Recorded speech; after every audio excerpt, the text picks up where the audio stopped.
Bienvenue sur Gwénoline TV. Nous sommes en direct du salon Mieux-être en Suisse, à Seigneux-Légier, avec Katia et Hervé. Bonjour. Voilà. Bonjour. Donc, on va parler des voyages de guérison Exactement. et chamanique. Alors, est-ce que tu peux te présenter, nous parler de ton parcours un petit peu pour qu'on en sache un peu plus? Bien sûr, avant je me présente, je m'appelle Katia et on a créé avec mon compagnon Hervé les ailes du voyageur. C'est parti d'une découverte que j'ai faite tard, le chamanisme, où on a été après voyager, on a pu rencontrer des chamans à travers le monde. Et on a fait nos premières rencontres et nos premiers enseignements chez un chaman amérindien en Amérique du Sud, c'est-à-dire chez les Shuars. Et c'est là où j'ai fait mes premiers pas dans ces soins. Et après, on a aussi eu l'occasion d'aller en Amérique du Nord, rencontrer une femme médecine extraordinaire qui nous a aussi fait part de ses enseignements. Et une femme médecine, qu'est-ce que c'est? Alors une femme médecine, c'est du chamanisme amérindien du Nord, où on va travailler beaucoup plus avec les énergies des animaux totems, C'est comme ça que vous travaillez avec les animaux totems. Exactement, entre autres. D'accord. Et toute cette découverte en lien avec la nature, les animaux et toutes ces cultures autochtones nous ont permis justement de développer les ailes du voyageur parce que c'était vraiment très très guérissant. Ah, génial, merci. Et Hervé alors, c'est quoi ton parcours? Alors, un petit peu le même, seulement moi j'ai été intéressé très jeune par le chamanisme. Voilà, Très jeune, c'est quel âge? 15 ans, 16 ans, voilà, mais j'ai pas forcément donné de suite en fait. J'ai lu beaucoup de livres. Et puis à un moment donné dans ma vie, je suis parti sur d'autres choses. Et en fait, c'est quand j'ai lâché que j'ai rencontré les enseignants dont j'avais besoin. Voilà. Et puis ça a commencé par des week-ends initiatiques. Et puis comme l'expliquait ma compagne, après nous avons suivi des enseignements auprès d'une femme médecine amérindienne au nord et d'un amérindien Shuar en Équateur. Un Nuvishin en fait, un maître pour son peuple. Voilà, qui ont été tous les deux d'accord de partager leurs connaissances avec nous et de nous transmettre l'enseignement en fait, pour qu'on puisse nous aussi apporter des soins aux gens. D'accord, donc en fait vous emmenez les gens en voyage et ils reçoivent des enseignements ou des actes de guérison, ça se passe comment? Voilà. Alors on a 3 activités. En Suisse, on propose des soins, aussi bien dans les traditions nord que sud-amérindiennes. Voilà, ça peut être, on a un cabinet à Nyon où on reçoit à la maison à Gland. Ensuite, on fait des week-ends également en Suisse, des week-ends initiatiques où on va aller accompagner les gens pour rencontrer leur animal totem, tout en sachant qu'on va faire un travail d'intégration avec eux. Parce que le but, c'est pas qu'ils aient seulement un nom en fait, c'est qu'ils puissent bénéficier de l'énergie de l'animal, de l'esprit qui les accompagne. Voilà, on leur fait aussi un nettoyage dans les traditions sud-amérindiennes. Waouh, ça doit être puissant. Voilà. Et puis, on fait des voyages. Alors après, on a différents pays et on a différentes manières de travailler. On va travailler avec les animaux de médecine, en fait, qui sont la même chose que les animaux totems, mais c'est plus un esprit qui vient vous aider à un moment donné dans votre vie par rapport à un besoin. Voilà. Puis après, on travaille dans les traditions sud-américaines en Équateur. D'accord. Et donc, les soins, ça se fait que à domicile? Il y a des soins qui sont possibles par Skype? Alors ça peut se faire, ça dépend lesquels en fait. Voilà. Et sinon on peut aussi se déplacer suivant les besoins des gens. Voilà. Il faut savoir que les soins chamaniques, on a souvent un plan de départ et puis après, vu qu'on travaille avec les esprits, c'est eux qui nous font faire les choses qu'on a besoin de faire pour aider les personnes. Donc voilà, nous on met surtout le concret dans l'organisation de ce qu'on pressent. Voilà. Mais on peut aussi bien travailler chez nous que chez la personne, que par téléphone, au cabinet. Voilà. C'est vraiment individuel, il n'y a pas de règle générale. Et en fait, vous êtes chaman. Tout à fait. Vous êtes chaman, mais vous utilisez donc des méthodes naturelles, en rapport avec les animaux, la nature, ou vous utilisez, c'est juste, c'est votre fond? Alors on a eu la chance de recevoir les 2 enseignements. Au nord, on travaille avec le tambour, le hochet, les esprits, et on peut aussi travailler avec les plantes. Donc voilà, c'est vraiment de nouveau aux fonctions du besoin de la personne. Voilà. Mais après, on ne donne pas de plantes aux gens. D'accord, c'était ma question. Voilà.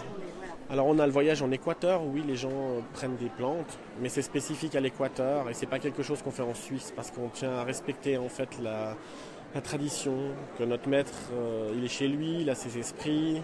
Voilà, le lieu s'y prête, mais on ne veut pas du tout nourrir quelque chose qui ne serait pas respectueux vis-à-vis de ce travail-là, en fait.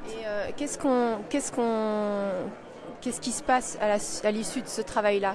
Qu'est-ce qui en ressort? Comment on se transforme? Qu'est-ce qui se passe, hein? Alors, ça va dépendre du soin et de votre demande, en fait. Ça peut aussi être un soin physique, hein. Enlever une douleur dans un genou, dans une épaule. Voilà, il y a des gens qui veulent faire le lien, d'autres pas. Alors, dans ce cas-là, on enlève juste la douleur. Ça peut être un chemin de développement personnel, un chemin de guérison émotionnelle aussi, parce qu'il faut savoir qu'on a quand même des formations thérapeutiques occidentales, donc on a mélangé vraiment les trois. Voilà, puis après ça peut être aussi un chemin de développement en fait, par rapport à ceux qui travaillent avec les plantes, de vision. De nouveau, c'est adapté aux besoins que chacun a. Voilà. Et puis on propose aussi justement des soins et des week-ends initiatiques spéciaux pour les enfants. Ah, génial! C'est leur animal totem, qui se font en famille. Et là, on fait le même travail, mais en allégé. Et il est adapté au rythme de l'enfant, en fait. Ils ont quel âge, les enfants? Alors, ça va être 5-7 ans minimum. Voilà, après, quand ils sont adolescents, c'est eux qui choisissent s'ils veulent aller dans le groupe enfant ou adulte. D'accord. Voilà, c'est juste qu'ils puissent comprendre, en fait, les instructions qu'on partage avec eux. Mais ça, de nouveau, c'est adapté à chaque enfant, parce que certains seront plus éveillés que d'autres. Tu aimais parler? Oui.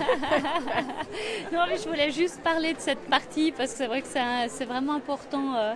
Je crois beaucoup en cette méthode des animaux totems et des animaux de médecine par rapport aux enfants qui aujourd'hui, des fois, ont perdu la spiritualité parce qu'ils vont moins à l'église ou des choses comme ceci.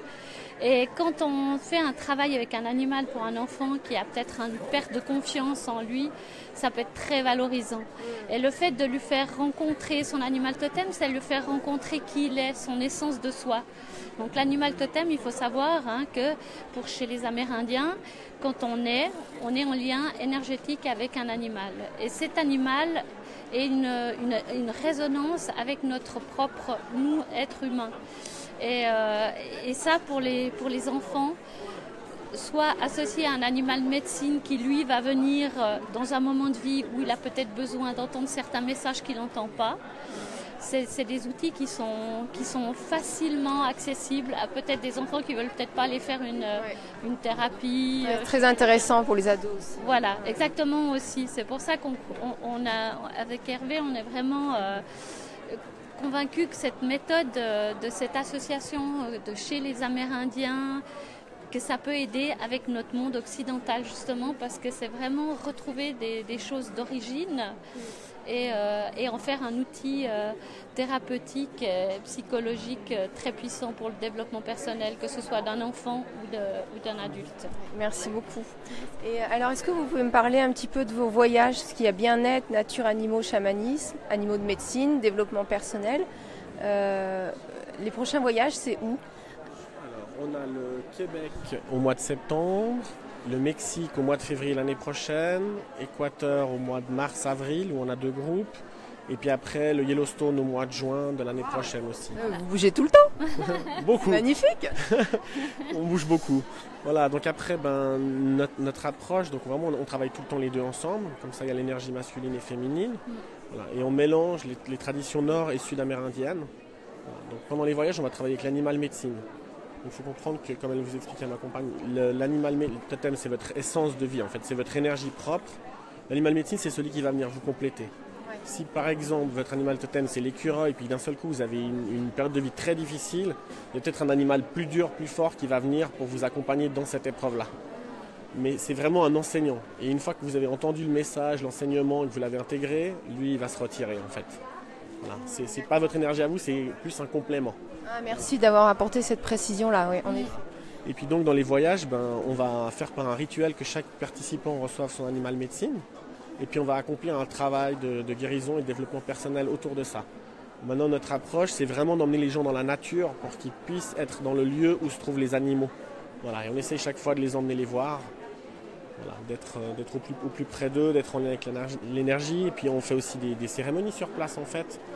Pour vous donner un exemple, que ce soit au Québec ou Yellowstone, Québec on loue 5 petits chalets dans la nature, voilà, où on reste retiré en groupe. Au Yellowstone on a un grand lodge où chacun a ses chambres. Voilà, et chaque jour on part dans la nature, voir les animaux, le soir il y a des cérémonies, il y a des enseignements. Voilà. Et puis, Bien complet, quoi. ouais, c'est tout à fait ça. Et puis on a essayé de joindre justement qu'il y ait aussi une phase de repos pour les gens.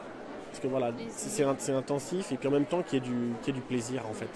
C'est vraiment jongler sur ces trois choses. Voilà. Merci beaucoup. Sachez encore juste qu'on a mis tous nos voyages sur 12 jours. Comme ça, en fait, les gens, ça leur laisse le temps de prendre que 2 semaines de vacances. C'est calculé pour qu'ils aient le temps de partir un week-end et revenir le week-end 2 semaines après. Voilà.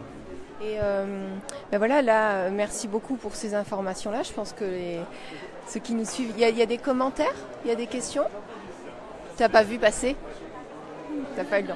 Bon, c'est pas grave. Vous pouvez laisser vos commentaires en dessous. Hervé et Cathy y répondront. Et qu'est-ce que je voulais dire? Donc, ben voilà, je vais vous donner le mot de la fin. Qui a envie de dire un petit mot pour la fin, pour terminer l'interview? Volontiers. Prenez soin de vous. Ça, c'est le message fondamental. Quand on prend soin de soi, c'est vraiment important, surtout dans le monde dans lequel on vit. Bon, des fois, on est happé dans notre vie moderne et tout. Mais n'oubliez pas que la chose la plus précieuse au monde, c'est vous-même. Donc, vraiment, et que, voilà, si vous avez besoin de nous deux, on est là pour vous accompagner un petit bout sur ce chemin de vie. Voilà. Si vous le souhaitez, vous êtes les bienvenus. On vous accueille avec plaisir.